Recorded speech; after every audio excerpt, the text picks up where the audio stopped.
सभी देशवासियों को जन्माष्टमी की ढेर सारी शुभकामनाएं। आज जन्माष्टमी के अवसर पर हमें कृष्ण भगवान की वो बात याद रखनी चाहिए, इस पृथ्वी को राक्षसों के आचरण से उतना क्षति नहीं पहुंचा जितना महात्माओं के मौन धारण ने पहुंचा दिया।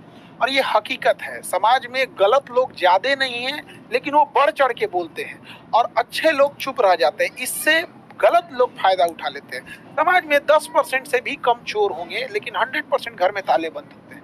तो आज भी वो कृष्ण भगवान के दिए गए उपदेश आज के डेट में भी रेलेवेंट बने हुए हैं।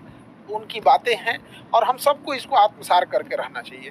कल स्वतंत्रता दिवस था, स्वतंत्रता दिवस की भी ढेर सारी शुभकामनाएं। कल हम डायलिसिस सेंटर को बनाने के लिए व्यस्त थे और डायलिसिस सेंटर में हमने जैसा बोला था मशीनें वगैरह लगाने के लिए, डायलिसिस सेंटर खोलने के लिए, ताकि मरीज किडनी जिनका फेल हो जाता है उनको हफ्ते में 3 बार डायलिसिस करना होता है, यानी महीने में 12 से 13 डायलिसिस करना होता है। और प्राइवेट हॉस्पिटल में लगभग 3-4 हज़ार के बीच में एक डायलिसिस का लगता है, यानी मंथली उसका 50,000 रुपया खर्च हो जाता है। एक गरीब इंसान, रिक्शा ठेला वाला 50,000 रुपया नहीं ला सकता है मंथली, उसकी तो इतनी इनकम भी नहीं है। तो हम बोले थे कि जहाँ जरूरत लगेगा हम वहाँ खोलेंगे। अभी बहुत जल्दी हम लोग पहले पटना में इस शुरुआत कर रहे हैं, क्योंकि यहीं सेंटर है तो यहाँ से मैनेज करना ईजी हो जाता है। अभी जस्ट इसके बाद हम लोग बनारस डालने वाले हैं सेंटर।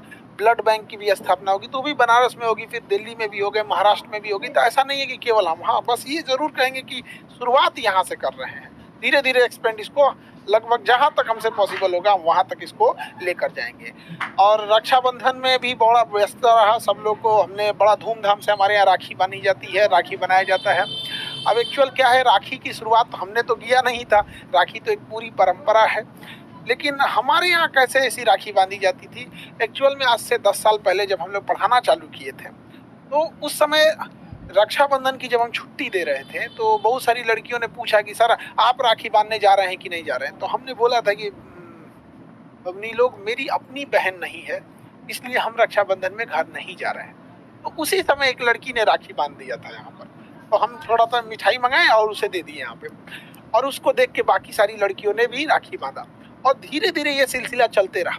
आप पुराने फोटोज वीडियोस देखेंगे रक्षाबंधन के तो उतनी भीड़ नहीं दिखेगी। अभी क्या है, अभी तो बहुत ज़्यादा है यहाँ पे। तो रक्षाबंधन मेरे लिए सालों से इंतजार करते हैं इस रक्षाबंधन के त्यौहार का।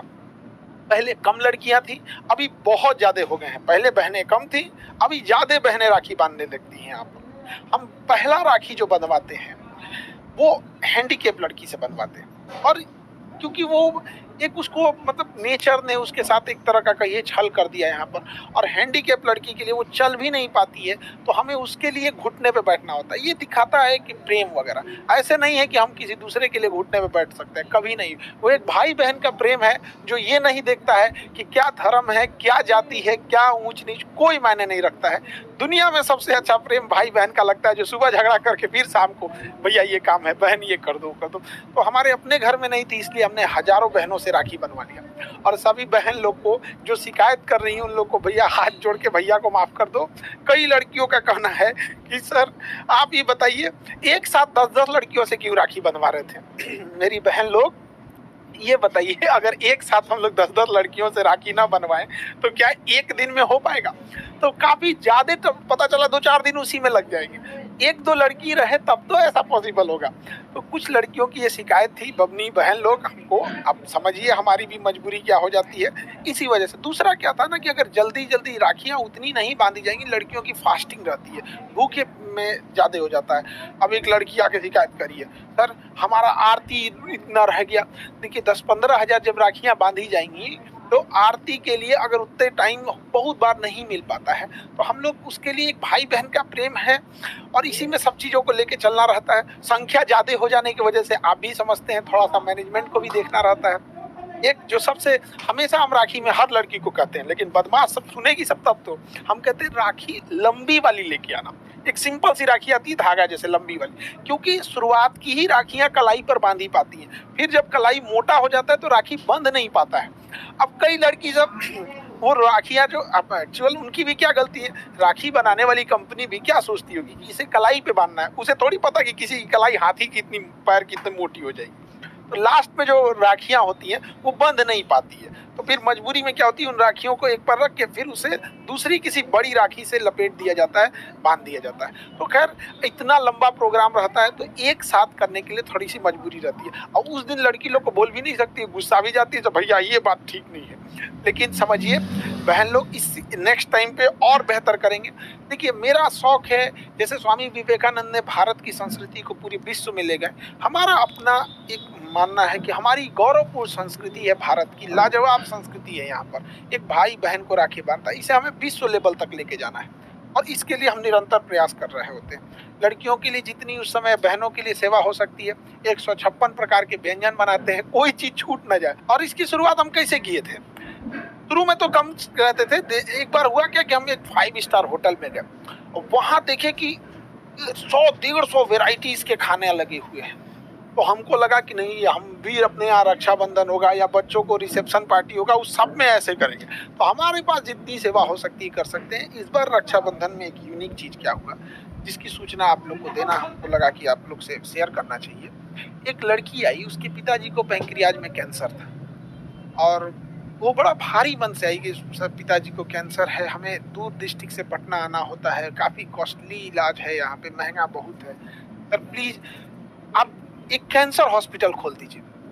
अब हमको ये नहीं समझ में आया कि हम क्या कहना चाहें, और क्योंकि हम डॉक्टर खुद नहीं हैं और ना ही हमको कैंसर हॉस्पिटल के बारे में बहुत ज़्यादा मतलब कितना खर्च आएगा ये सब का आइडिया भी नहीं है। लेकिन रक्षाबंधन के दिन एक लड़की राखी बांधने के बाद अगर किसी भाई से ये बात कहे तो भाई मना कैसे करे, आप बताइए। हम ऐसे धर्म संकट में फंस गए कि हम क्या करें। तो हमने ऐलान कर दिया कि हम कैंसर हॉस्पिटल खोलेंगे और उसके बाद से हम रिसर्च करने लगे। राखी खोलने से पहले हम कई डॉक्टरों से बात किए जिन्हें हम पहले से जान रहे होते हैं, तो उन्होंने कहा कि सर हम जरूर आपका हेल्प करेंगे, आपका सपोर्ट करेंगे।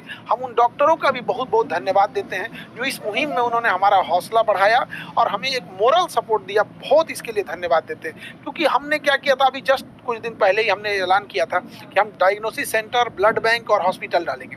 अभी जो हम लोग एक्सरे मशीन लेके आए महज 35 रुपीज़, 35 रुपये में एक्सरे करके दे देंगे हम। तो उससे किसको फ़ायदा होगा? कोई बर्तन मांजती है, किसी घर में झाड़ू पोछा कर रही है, कोई ऑटो चला रहा है, कोई रिक्शे वाला है, कोई सब्जी बेचने वाला मजदूरी कर रहा है, तो किसान है, स्टूडेंट है, इन लोग के पास इतने पैसे नहीं होते हैं। इनके लिए 300-400 बहुत मायने रखते हैं। आप ऐसे नॉर्मल एक्सरे कराने जाएंगे 300-400 रुपये लगेंगे। हम ये नहीं कह रहे हैं कि अमीर लोग के लिए तो हमेशा से बेहतरीन हॉस्पिटल थे, ये गरीबों के लिए है। तो हम अपने आप को रोक नहीं पाए, क्योंकि इसी देश ने हमें सब कुछ दिया है। अब वापस इसी देश को लौटा के चले जाना है। अब ये जो चीज़ें हैं इसको लेके तो नहीं जा पाएंगे, इसीलिए इसको लौटा के ही जाएंगे। सब कुछ चीज़ें इसी देश का बनाया हुआ है। अब कैंसर हॉस्पिटल के लिए हमने बोल तो दिए हैं, लेकिन अभी क्या है कि उसमें बहुत वर्क करना है और बेस्ट इस चीज़ को किया जाएगा। आप सब लोग की दुआएं साथ रहती हैं। एक चीज़ बस ये कहेंगे कि देखिए हम खुद डॉक्टर नहीं हैं, लेकिन हमने हॉस्पिटल, डायलिसिस, ब्लड जांच और हर डिस्ट्रिक्ट वाइज इसको हम आगे लेके जा रहे हैं। जैसे जैसे होगा हम बहुत फास्ट कोशिश करेंगे पूरी प्रयास करने के लिए। लेकिन आपको क्या लगता है कि हमको ये चीज़ें करना चाहिए? आप क्या सोचते हैं इस बारे में? एक बार ज़रूर बताइएगा, क्योंकि आपकी बातें, आपका कमेंट जब हम इस चीज़ों को देखेंगे तो आपकी इस चीज़ों को मेरे लिए एक मोटिवेशन का काम करेगा। क्या हमें ये चीज़ें समाज को लौटा देना, ये चीज़ें ठीक हैं? इसमें और क्या सुझाव हो सकता है? आप लोग बेहतर जानते हैं। आप हर जगह जगह से आप लोग जुड़े हुए हैं, वहाँ किस चीज़ की समस्याएं हैं। जैसे अभी एक मेमोग्राफ मशीन आता है, वो हमने लगवाया है।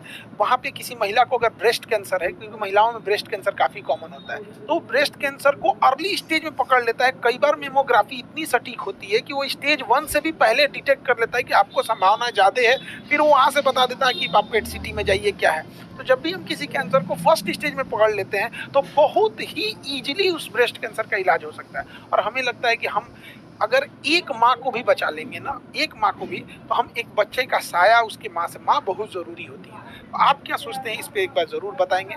मिलेंगे नेक्स्ट क्लास में। जय हिंद। मुजफ्फरपुर के